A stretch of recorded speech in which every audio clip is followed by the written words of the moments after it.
Bonjour et bienvenue dans cette capsule dans laquelle on va voir comment notre système nerveux est protégé et comment il fonctionne. Donc, généralement, notre système nerveux, il va être protégé par plusieurs couches et les couches je vais les citer de l'extérieur vers l'intérieur. Je vais avoir ma cuir chevelu, donc c'est la peau sur laquelle on va voir les cheveux. Par la suite, je vais avoir ma boîte crânienne qui va être formée par les trois couches osseuses. Donc, je vais avoir mon périoste, je vais avoir l'os spongieux et je vais avoir l'os compact. Par la suite, je vais avoir la dure mère, donc c'est cette couche ici. Par la suite, je vais retrouver l'arachnoïde, donc c'est cette couche qui est mauve ou violet, et l'apimère, c'est cette couche rose qui va prendre la forme de mon cerveau. Entre l'arachnoïde et l'apimère, je vais retrouver des cellules qui sont ciliées. Ce sont les épendymocytes. C'est eux qui vont produire, ces cellules vont produire le liquide céphalorachidien et c'est ce liquide qui va permettre d'absorber les chocs, d'amortir les chocs et de se débarrasser des déchets qui sont créés par les cellules nerveuses. Il arrive dans certains cas que ces couches, ces méninges vont être inflammés parce qu'il y a un virus ou une bactérie qui s'est installée. Et on parle à ce moment d'une méningite. Une méningite, elle va se caractériser par une température très élevée, mais ce qui va vraiment la caractériser, c'est une raideur au niveau du nuque. Comment on peut confirmer? C'est tout simplement le médecin va faire une ponction lombaire, c'est-à-dire il va prendre un petit peu de liquide entre les vertèbres et ça va confirmer s'il s'agit d'une méningite ou non. Ça se peut que la personne va être hospitalisée pour donner l'antibiotique ou l'antiviral nécessaire et pour surveiller les signes vitaux de la personne. Il arrive aussi, lorsqu'on fait une dissection de notre cerveau, on va voir que notre cerveau est formé par deux couleurs, tout simplement. On retrouve une partie plus foncée, et là je parle de l'encéphale, et cette partie plus foncée, on appelle ça, c'est la substance grise. Pourquoi c'est la substance grise? Parce que c'est là que je retrouve des amas de corps cellulaires, et ces corps cellulaires, rappelle-toi, c'est eux qui vont prendre la décision. Ces corps cellulaires vont finir par des prolongements. Ce sont les axones qui vont se retrouver à l'intérieur. Et ces axones vont tout simplement transmettre l'information. C'est pourquoi on les appelle la substance blanche. À l'inverse, au niveau de la moelle épinière, je vais retrouver ma substance grise à l'intérieur et la substance blanche à l'extérieur. Notre cerveau, vous voyez ici, donc ça c'est vraiment les neurones qui se trouvent, les corps cellulaires à l'intérieur et les axones se retrouvent à l'extérieur. Encore là, c'est confirmé avec cette image, vous voyez, donc je vois vraiment une substance plus ou moins claire à l'intérieur et la substance grise ou plus foncée à l'extérieur. Notre cerveau humain s'est développé de manière symétrique et on appelle les deux parties de notre cerveau, ce sont les hémisphères.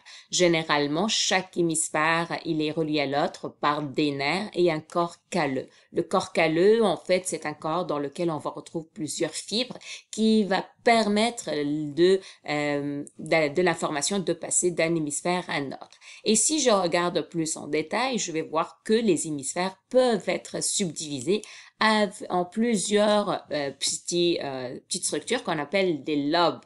Donc, et chaque lobe, vous allez voir qu'il porte le même nom que l'os. Hein. Le lobe frontal, le lobe pariétal, le lobe occipital, le lobe temporal, et on va retrouver un petit lobe qui se retrouve à l'intérieur de notre encéphale ou de notre cerveau qu'on appelle le lobe insulaire. Vous voyez, il est là.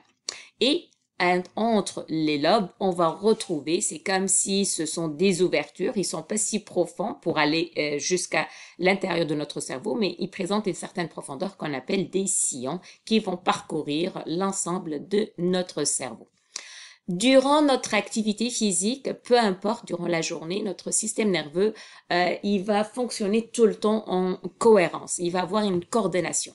Mais pour qu'il fonctionne, je vais avoir deux types de systèmes nerveux qui vont être impliqués. Ce que j'appelle le système nerveux somatique, c'est lui qui va être responsable de mes actions volontaires et dans lesquelles je vais vraiment faire appel à mon cerveau Donc, je vais prendre une décision et généralement, le système nerveux somatique qui va être relié à mes muscles striés squelettiques. Donc, je vais contrôler à chaque fois le mouvement.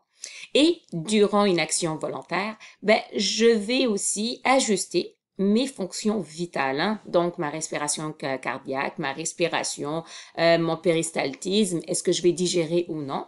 Et ces systèmes ou ces fonctions vitales vont être contrôlés par un système nerveux qu'on appelle autonome. Donc lui, il est tout seul, hein. Il n'a pas besoin que je décide, c'est lui qui va s'ajuster dépendamment de mon activité physique, hein. Donc généralement, ce système nerveux autonome, il va gérer les fonctions vitales, les battements cardiaques, la respiration, la digestion, la transpiration, etc.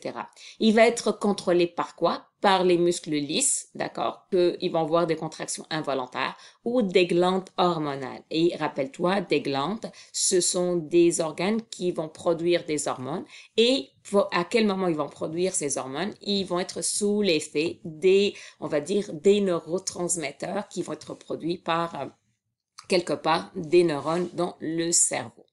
Dans notre système nerveux autonome, on va distinguer deux parties, hein. Donc, ce sont deux parties de ce système qui vont être antagonistes. Ça veut dire quoi antagoniste? C'est-à-dire lorsque un fonctionne, l'autre non.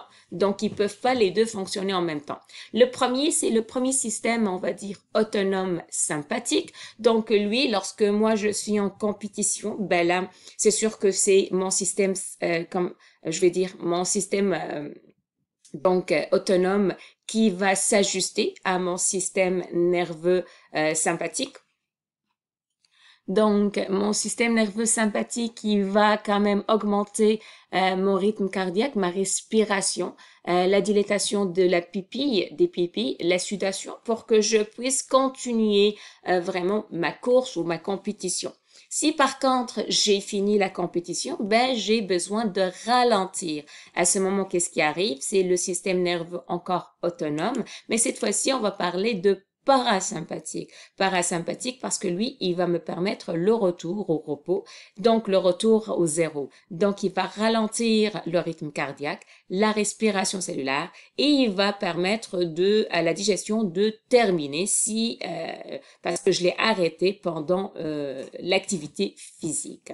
Donc, vous voyez, dépendamment de la situation, c'est toujours une combinaison entre ces trois systèmes, hein, le système somatique, le système sympathique et le système parasympathique. Il arrive aussi que, donc si je fais un résumé de toute cette organisation, je retrouve le système nerveux somatique, le système nerveux autonome dans lequel je retrouve le sympathique et le parasympathique. Il arrive que durant le sommeil, et le sommeil est un processus très important pour notre cerveau, hein. C'est un processus actif. Ça veut dire quoi actif? Bien que mes muscles sont relax, donc bien que moi je ne suis pas conscient, mais j'ai tout un mécanisme que lui, il va être actif lorsque tout le reste vont s'endormir, hein. Et lui, il va faire comme un aspirateur et il va passer et il va enlever toutes les toxines qui se sont accumulées durant la journée, hein. Donc, il va permettre d'organiser les connexions. Parfois, ça se fait pas les connexions très bien, donc il va éliminer tout ce qui est inutile.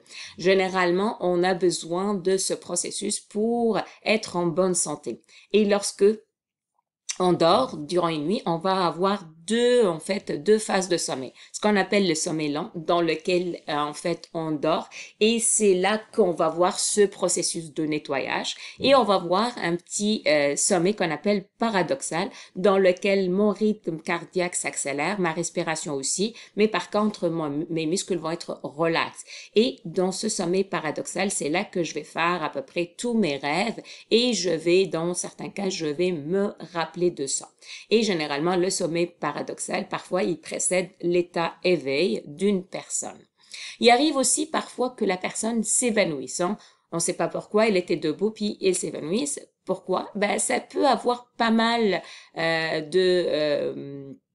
d'explications, mais l'explication la plus connue, c'est que c'est vraiment le cerveau ne reçoit pas assez de sang à ce moment. Puis pourquoi il ne reçoit? pas assez de son, c'est tout simplement parce que notre système nerveux autonome parasympathique, il est en activité très importante. Donc, pour lui, il dit non, non, t'es en dodo et c'est la raison pour laquelle la personne s'évanouit. Mais il y a d'autres aussi explications.